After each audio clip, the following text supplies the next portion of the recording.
This is a News 10 special report. The coronavirus in the Wabash Valley. Your questions answered. Now, Patrice Dayton. Good evening, and thanks for joining us for this special report. COVID-19 has changed how we live here in the Wabash Valley. Tonight, local health leaders are answering your questions. One message they want you to hear: this is not something to take lightly. We know that it will use you to kill others. These are not normal times, and we cannot act as if they are. This virus is not a joke. If you're starting to act when you see the spread, it's too late. Our strongest weapon against COVID-19 is you. We need to prepare ourselves for an onslaught of patients. Families are mourning and grieving and will be for a long, long time. Now, News 10 has been closely following the COVID-19 pandemic for weeks now. We take our responsibility very seriously to keep you informed. That's why our coverage you can count on continues tonight with a special panel discussion. You'll hear from local government, health, and hospital leaders. Let's go to them live now.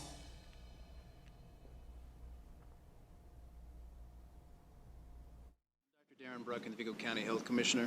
I'm joined here tonight by a panel of distinguished colleagues as we try to address questions pertaining to COVID-19, the pandemic, and how it's going to affect the Wabash Valley as we move forward. I want to thank our local television affiliates for broadcasting tonight's discussion.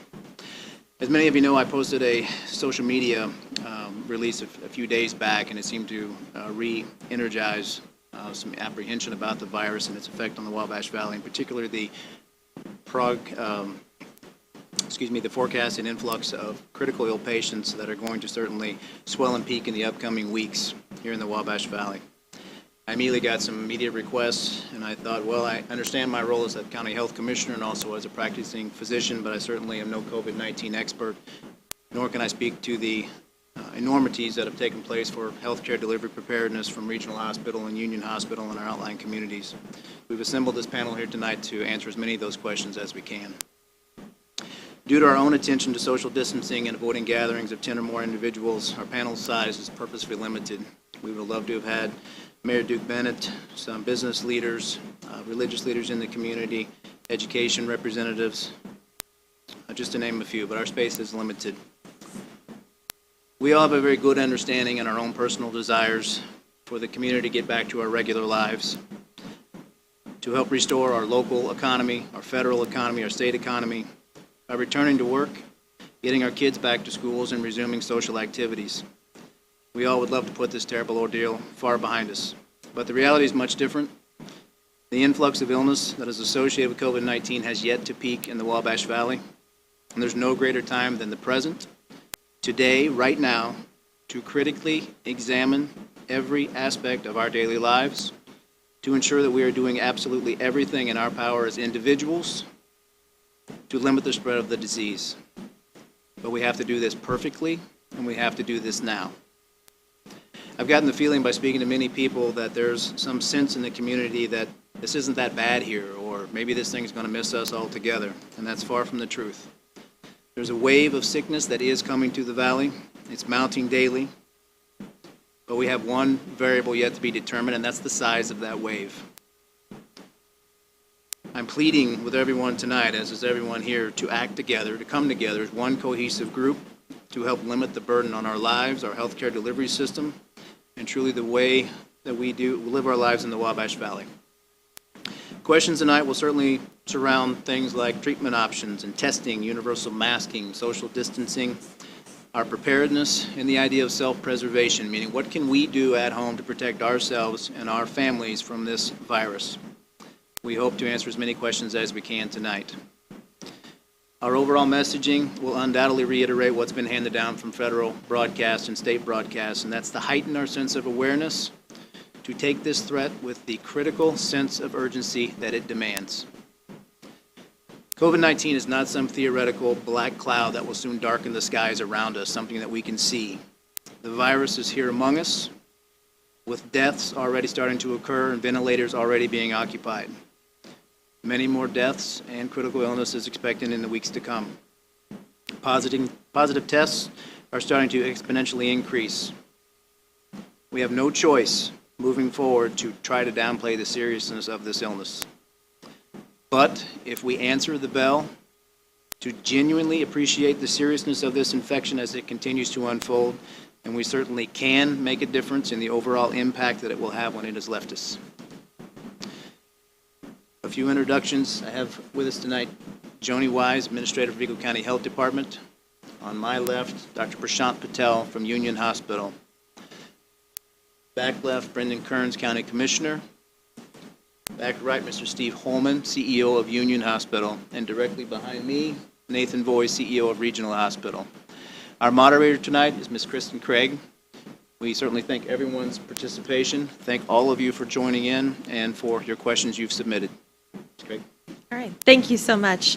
This is a very important evening that we have here this evening on behalf of the business community. We have been receiving so many questions, so it's great that you all will be able to help answer some of these this evening. Thank you to all of you who submitted questions. Unfortunately, we're not able to go through all of them. We're quite a good deal submitted. We have edited them down a little bit, but we are trying to really encompass every theme that was submitted to us this evening. If you have additional questions, they can be answered via the Vigo County Health Department page, and we'll share that information again at the end. So the first question this evening is for Dr. Brucken, and this comes from Deborah. If you had the virus and recovered, can you get it again? And after recovered, are you tested again to see if you then test negative?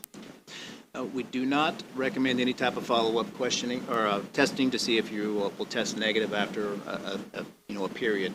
We do not know of any cases of reinfection. So there is some sort of immunity that is garnered from the previous infection. Great.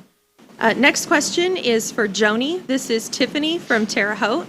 What kind of extra precautions should we be taking when living in a home with someone who is an essential employee? If you live with someone who's an essential employee, you're going to have them be hyper vigilant. When they get home from work, have them take off their shoes, leave them at the door. As soon as they come in, they need to wash their hands, wash their face. Take off the clothes that they've had, remove the clothes, and place them in the washing machine. If they're unable to place them into a washing machine, place them into a plastic bag, and then immediately take a shower. And if it's at all possible, try to stay away from other members in the family. That's not always availability, but if it's possible, sleep in another bedroom. The next question is for both of our hospital CEOs, and you could choose who gets to answer first. In a community our size, are the hospital's staff to address this new health issue? Can you give an update on hospital bed capacity and then ventilator capacity as well? Thanks, Kristen. So first, I want to reiterate that this is a community problem. It's not a regional hospital problem or a Union Health problem. And Steve and his team and my team have been working almost daily to try to address this and make sure that we can support each other wherever necessary. But I'll answer just quickly for regional. So I'd say most of the last 2 weeks at Regional Hospital have been spent on preparing the facility for a possible influx or surge of patients. And what our capacity is depends on, I think, 3 variables, certainly our staff capacity, our physical space capacity, and our equipment capacity, things like ventilators and the such that you hear in the news right now. Based on what we're seeing right now with redeploying staff into areas to support the surge, we're estimating that we can handle about 150% of our normal capacity for ICU patients and about 200% of our normal ER visit capacity. But I'll reiterate, those will not be ideal conditions. Those are truly only things we want to have to do if we have no other options in the community.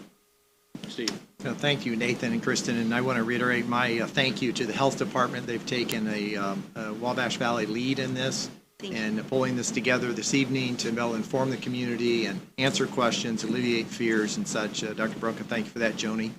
But the question having to do is our healthcare system's prepared. I want you to know, as Nathan has just said, that we drill and we practice this regularly on multiple occasions during the year, and we work collaboratively together between the two systems to practice for this type of thing. Now, this pandemic is something we've never seen before, but the processes and the policies that are put in place prepare us for this. I want to assure you that the resources of both systems, I can speak specifically to Union, we have over 3,000 associates. We've got over 460 physicians on staff, We've got over 1,600 nurses, and every one of those are here to help the members of the Wabash Valley in a very coordinated fashion.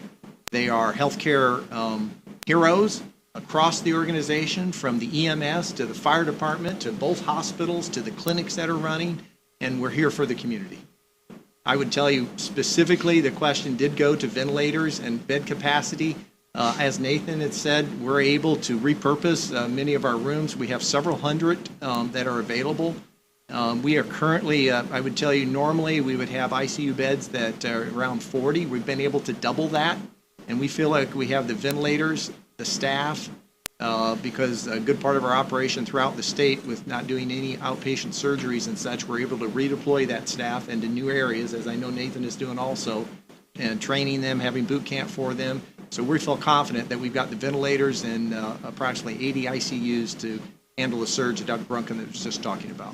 Thank you. Our next question is for Joni. This comes from Greg. Should people still be out traveling to events? I think his specific question included something about auctions and basically public gatherings. Those aren't essential things that people should be attending. Our message is for people to stay home.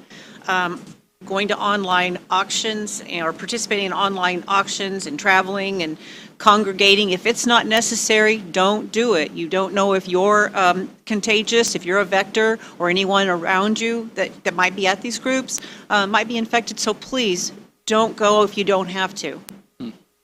Stay home. Thank you. Next question, Dr. Patel. Which patients should come to the hospital? So in the times of COVID-19, we worry about the symptoms of COVID-19, but I want to tell you that you need to worry about the symptoms of other things, heart attacks, strokes, etc. Those things still occur. If an elderly person falls and has leg pain and cannot stand, they might have a hip fracture. Those are things that still need to be dealt with, and they need to be dealt with in the hospital. So if you were thinking about going to the hospital before this time, it's still a reasonable thing to do. Now, I want to address specific symptoms of COVID-19.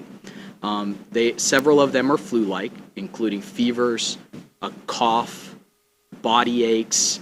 Some people have even described GI symptoms such as diarrhea and abdominal pain.